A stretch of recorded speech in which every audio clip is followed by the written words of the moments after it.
Oke, baik. Selamat pagi semuanya. Sebelum kita memulai podcast pada pagi hari ini, izinkan saya menyampaikan satu buah pantun. Burung merpati, burung kenari. Cakep. Selamat pagi dan selamat datang di podcast Mater the Boss hari ini. Terima kasih, luar biasa pantunnya. Oke, baik semuanya. Untuk memulai hari ini kita ada diskusi spesial atau talk show yang spesial pada pagi hari ini, saya bisa bilang. Jadi di sini kita kedatangan narasumber spesial. Beliau merupakan orang yang berperan penting untuk Yayasan Don Bosco. Tanpa berlama-lama, kita perkenalkan, mari kita sambut semuanya. Ketua Yayasan Pusat Don Bosco Manado, Frater Yonas Paso, CMM. Selamat datang, Frater. Oke, terima kasih ya. Oke, Frater. Ya. Apa kabar pada pagi hari ini, Frater? Ya, luar biasa ya. Luar biasa. Senang sekali kembali memulai hari yang baru. Baik, betul. Tarakan. Gimana nih, Frater, perasaannya sewaktu ini pertama kali datang ke Tarakannya, Frater? Iya, pertama kali. Pertama kali. Jadi bagaimana perasaan sewaktu nyampe di Tarakan ini, Frater? Yang pertama tentu bersyukur ya. Iya, betul, Frater, betul. Sehingga bisa tiba di Tarakan dan dalam keadaan selamat. Betul, kita mendengar situasi akhir-akhir ini, keadaan alam kita gempa dan sebagainya. Iya, betul Tetapi sekali. penerbangan kami tiba sampai di Tarakan itu Baik. mantap, aman. Yang kedua setelah tiba Tarakan, ya kesan pertama panas. betul sekali, betul, Frater. Panasnya beda. Iya, beda dengan Manado atau Lembata di mana tempat saya bertugas sebelumnya. Iya, Frater. Panas. Tetapi beda rasanya. Beda rasanya. Mungkin beda rasanya. Panas di Tarakan mungkin lebih menyengat atau lebih menggerah. tapi enak. Iya, betul. Tapi enak, kita berkeringat sehat. Betul sekali. Kita satu harian keringat nih, Frater. Dari pagi sampai sore. Ya, tanpa olahraga, tanpa jalan, cuma duduk saja kita keringat. Bakar lemak. Betul sekali, betul Frater. Gitu. Oke, sahabat semuanya. Jadi untuk di podcast Mater the Boss hari ini dengan kedatangan narasumber spesial kita, mungkin kita ingin mengenal lebih jauh tentang Yayasan Don Bosco itu sendiri, terutama untuk di dunia pendidikan, dan bisa kita menjelaskan kepada masyarakat umum seperti apa sebenarnya Don Bosco itu. Jadi mungkin untuk pertanyaan pertama nih, Frater. Oke. Menurut Frater, apa sebenarnya Yayasan Pusat Don Bosco Manado dan apa peran utama dalam karya Don Bosco itu sendiri? Oke, pertanyaannya menarik ya. Pertanyaan menarik. Benar. Yayasan Don Bosco itu salah satu yayasan yang menangani secara khusus di bidang pendidikan. Baik. Itu poin yang pertama ya.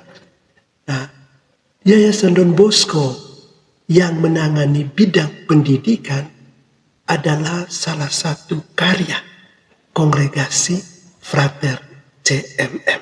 Baik. Itu poin yang penting. Lalu karyanya memang secara khusus di bidang pendidikan. TK, SD, SMP, dan SMA. Gitu. Baik. Berarti bisa dibilang Yayasan Don Bosco ini sangat berperan penting bagi dunia pendidikan ya, Frater ya? Ya, sangat berperan penting karena kehadiran di Indonesia di tahun kehadiran kongregasi Frater CMM ya, di Indonesia kurang lebih di tahun 1923 memang visi utamanya adalah pendidikan. Baik. Pendidikan. Oke, Frater. Visinya tadi itu adalah salah satunya pendidikan. Ya. Seperti yang kita ketahui ini, Frater, setiap yayasan itu pasti mempunyai visi dan misi ya. Oke.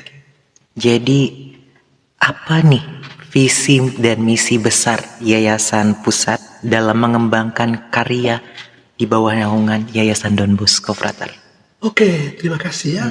Visi dari Yayasan Don Bosco Manado itu menjadi komunitas pendidikan yang mengarah pada kemandirian demi misi Frater CMM. Baik. Itu. Baik. Oke. Dari Yayasan Don Bosco ini pusatnya di Manado, lalu membawahi beberapa perwakilan. Ada perwakilan Tarakan yang di sini sekarang, ada perwakilan Lemata, ada perwakilan Banjarmasin, dan juga ada perwakilan Balige, perwakilan Tomohon, dan di pusat sendiri ada juga persekolahan TK, SD, SMP, dan SMA.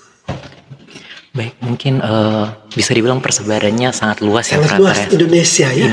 Indonesia. Apakah mungkin ke depannya ada persebaran lagi, Frater, selain yang sudah Frater sebutkan tadi? Mungkin ada 7 di beberapa tempat lagi mungkin seperti itu? Ya, kita persebaran itu tentu semua ada peluang. Baik. Semua ada kesempatan, semua demi gereja, demi pendidikan anak-anak Indonesia. Itu Yayasan Don Bosco tidak hanya menetap di satu wilayah, tetapi tentu kedepannya juga rencana ke depan pasti juga ke wilayah-wilayah lain.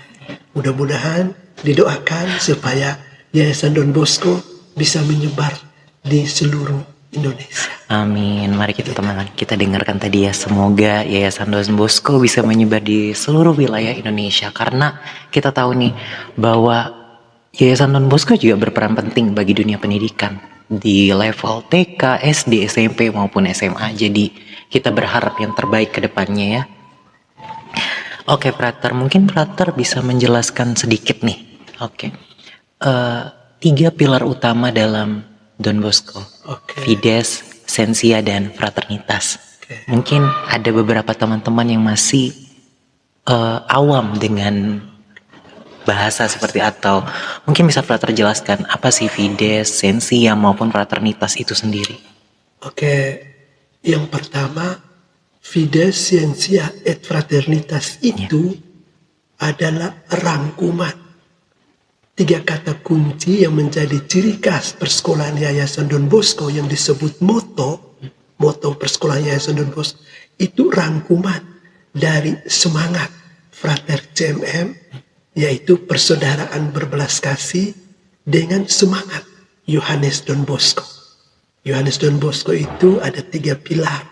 Pertama akal budi, yang kedua iman, yang ketiga persaudaraan. Di kongregasi Frater CMM juga meningkatkan iman lewat hidup doa, lewat ikut-ikut kegiatan rohani, juga menekankan pengetahuan karena pendidikan, dan yang ketiga yang paling penting adalah persaudaraan. Dan rangkuman dari semangat Frater CMM dan juga semangat Yohanes Don Bosco, kita satu dalam moto persekolahan Yayasan Don Bosco Manado, yaitu Fides, Sensia, et Fraternitas. Fides itu beriman. Lewat Fides, lewat beriman, seluruh stakeholder sekolah, entah dia dari agama kepercayaan manapun, bersama-sama untuk terus ikut ambil bagian menanamkan imannya lewat caranya masing-masing. Yang Kristiani mungkin kegiatan-kegiatan rohani di gereja, yang non-Kristiani dengan caranya masing-masing. Itu beriman. Yang kedua, Sensia, berilmu. Disitulah para guru, tenaga pendidik, para frater mentransferkan ilmu kepada anak-anak didik yang dititipkan di lembaga pendidikan Yayasan Don Bosco Manado, sehingga dari ilmu itulah bisa menjadi bekal untuk masa depan anak-anak Indonesia. Dan yang ketiga yaitu fraternitas. Fraternitas itu persaudaraan. Itu semangat utama para Frater CMM yang harus dihidupkan oleh semua stakeholder yang berada di Yayasan Don Bosco Manado. Semua kita adalah saudara. Saudara bagi diri kita sendiri, saudara bagi teman kita, saudara bagi rekan kerja kita, dan saudara bagi dunia. Baik, terima kasih. Wah, sungguh arti yang sangat menakjubkan bisa saya dan menginspirasi saya bilang gitu. Jadi teman-teman kita ingat ya, dari Don Bosco itu sendiri ada 3 pilar: Fides, Sensia, et Fraternitas, beriman, berilmu, dan bersaudara. Oke, Frater, memasuki pertanyaan selanjutnya. Tentu ada perbedaan antara yayasan pusat dengan yayasan perwakilan. Oke. Mungkin Frater bisa menjelaskan sesuai dengan pengalaman Frater Oke. perbedaan antara yayasan perwakilan maupun yayasan pusat. Pasti ada perbedaannya Frater ya. Oke.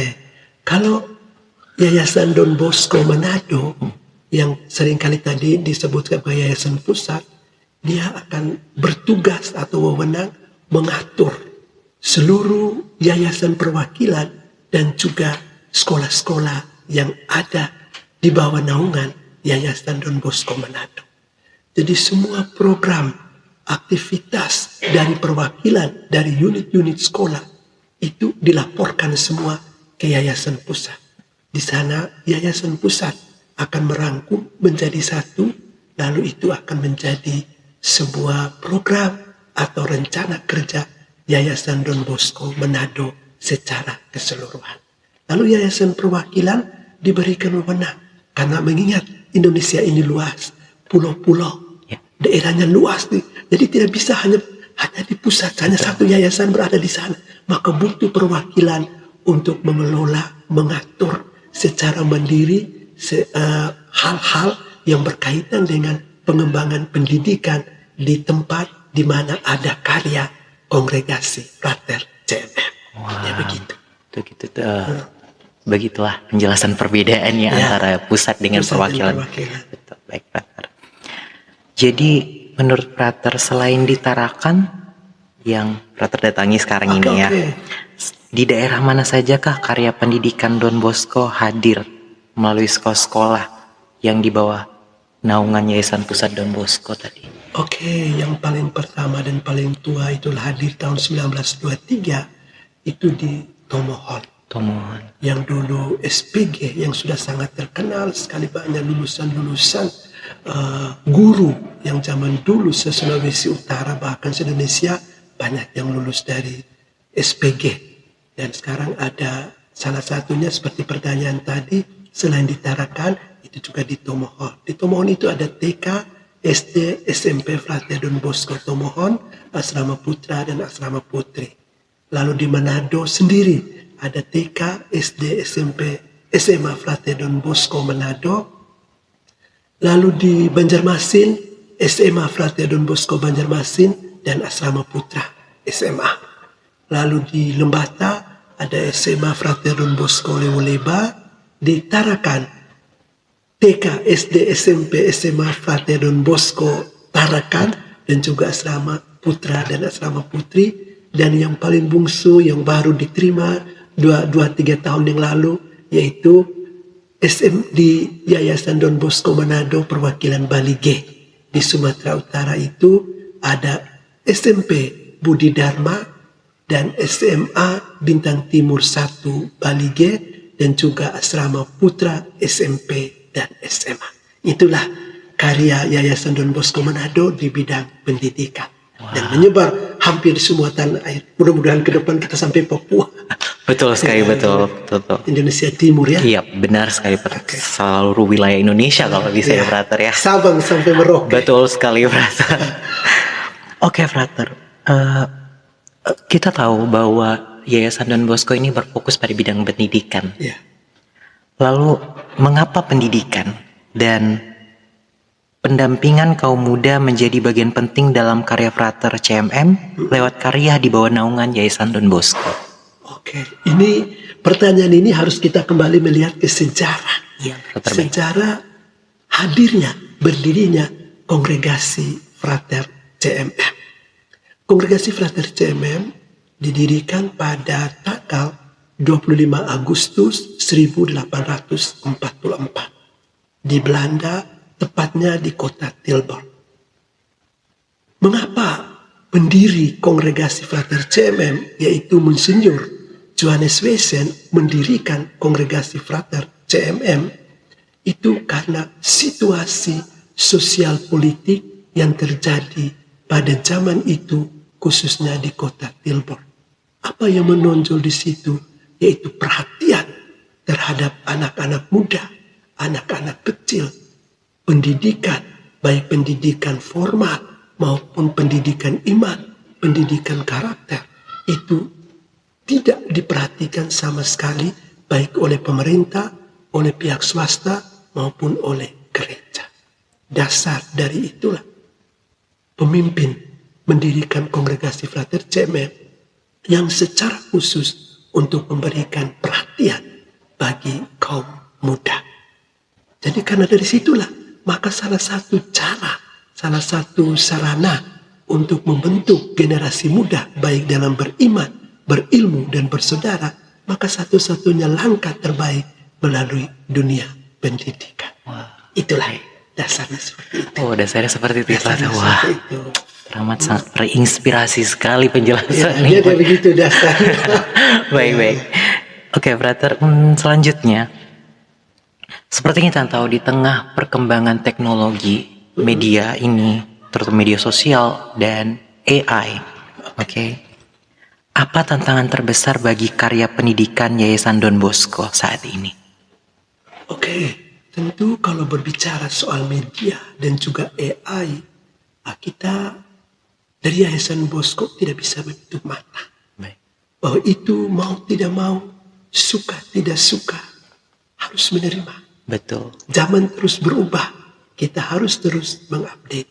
Tetapi satu sisi ada dampak positifnya, satu sisi juga ada dampak negatifnya. Maka kami dari pihak yayasan biasanya selalu mengingatkan Bapak, Ibu guru, dan juga para siswa untuk memanfaatkan media yang ada. Tetapi tetap mengambil tindakan dengan bijak. Jangan sampai hal-hal yang tidak mendidik, yang tidak membentuk generasi muda, mempengaruhi proses pendidikan di Yayasan Don Bosco. Jadi kami melihat itu positif.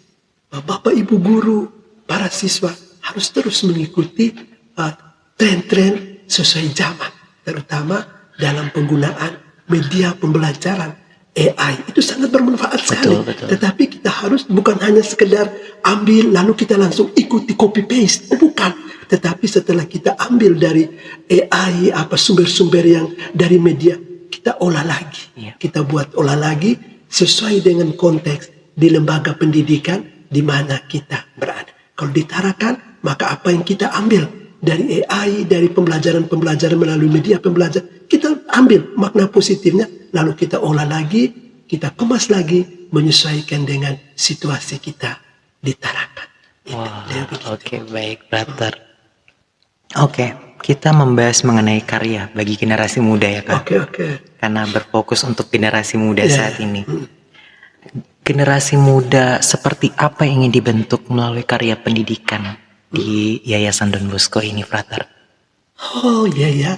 So, tidak jauh berbeda. Generasi muda yang diharapkan dari Yayasan Don Bosco itu yang 3 moto itu.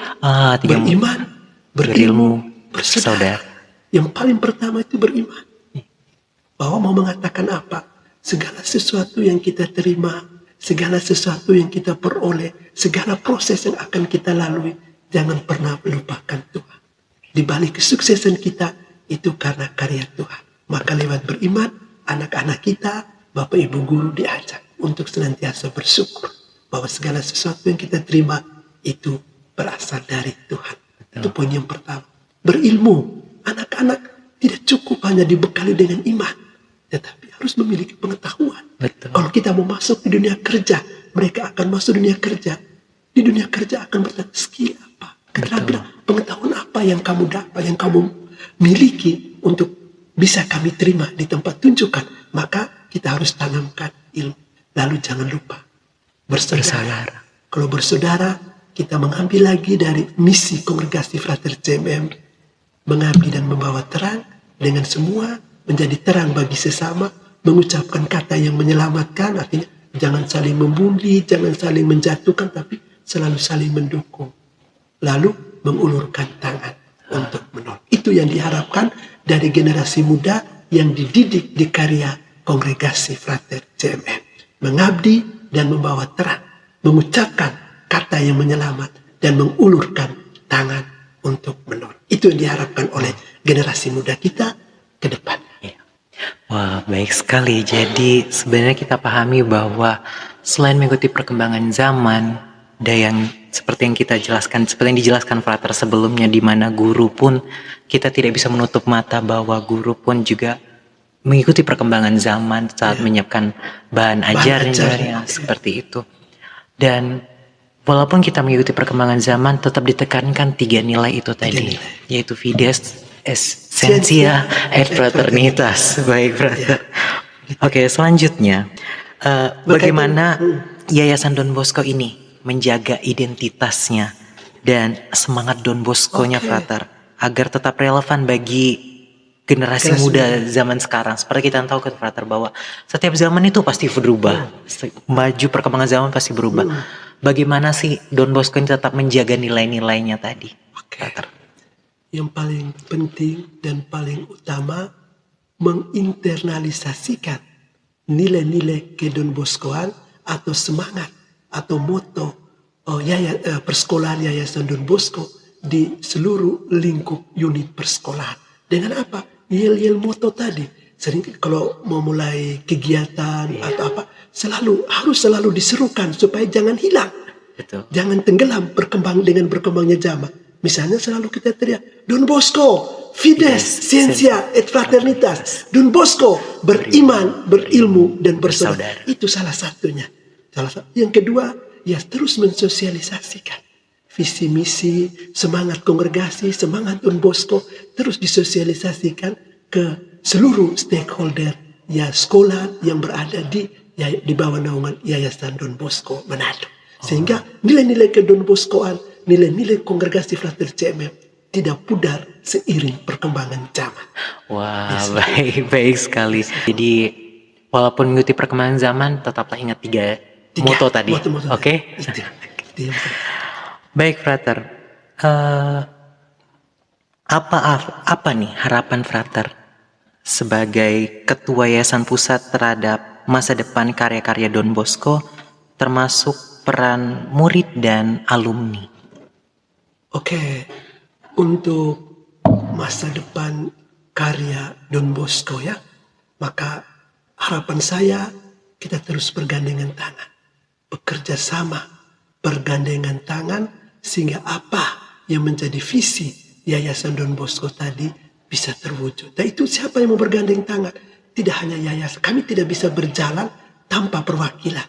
Kami tidak bisa berjalan tanpa Bapak Ibu guru. Kami tidak bisa berjalan tanpa siswa. Kami tidak bisa berjalan tanpa masyarakat, tanpa orang tua. Dan kami tidak bisa berjalan tanpa alumni. Nah, mari kita bekerja sama, sama-sama kita berjalan bersama, mewujudkan semangat Don Bosco dalam seluruh karya pendidikan kita, dan kita ciptakan generasi muda yang berkarakter, beriman, berilmu, dan bersedekah. Baik, Frater. Yes. Oke. Yang terakhir nih, Frater, sebelum kita menutup talk show kita pada pagi hari ini, apa pesan Frater kepada generasi muda yang saat ini menjadi bagian dari keluarga besar Yayasan Don Bosco? Oke, bagi generasi muda, keluarga besar Yayasan Don Bosco, kalian yang dididik di tempat ini ya, perjalanan masih jauh. Cita-cita kalian masih terlalu jauh. Maka mulailah dari sekarang. Bekerja keras. Paling utama adalah disiplin. Segala sesuatu akan bisa tercapai. Harapan kita akan terwujud. Masa depan kita akan kita raih. Kalau mulai dari sekarang, kita tanamkan di dalam diri kita masing-masing disiplin. Datang tepat pada waktunya. Menyelesaikan tugas tepat pada waktunya. Masuk ke kelas tepat pada waktunya, dan semua diatur sesuai dengan waktu dan harus tetap disiplin. Itu pesan yang paling pertama, itu pesan saya, harus disiplin. Disiplin, betul. Bertanggung jawab, betul. Penting terhadap tugas, disiplin, bertanggung jawab. Tidak cukup kalau disiplin tapi tidak bisa bertanggung jawab, tidak bisa. Betul. Harus bertanggung jawab dan tetap semangat dalam moto kita, Fides, Scientia, et Fraternitas. Oke, jadi ingat ya teman-teman semua, bagi generasi muda, bahwa pesan Frater tadi adalah disiplin, bertanggung jawab, dan berpegang teguh pada moto Fides, Scientia, et Fraternitas. Oke, Frater, mungkin cukup sekian talk show kita pada hari ini. Sungguh menginspirasi dan bermanfaat sekali talk show kita pada pagi hari. Dan sekali lagi saya ucapkan terima kasih Frater untuk meluangkan waktunya bisa datang di talk show atau di podcast Sumatera The Boss Podcast pada Sumatera. pagi hari ini, Prater. Mungkin itu saja semuanya, dan mohon maaf apabila ada perkataan yang salah selama podcast hari ini, dan sampai jumpa di podcast selanjutnya. Bye Bye everyone. bye.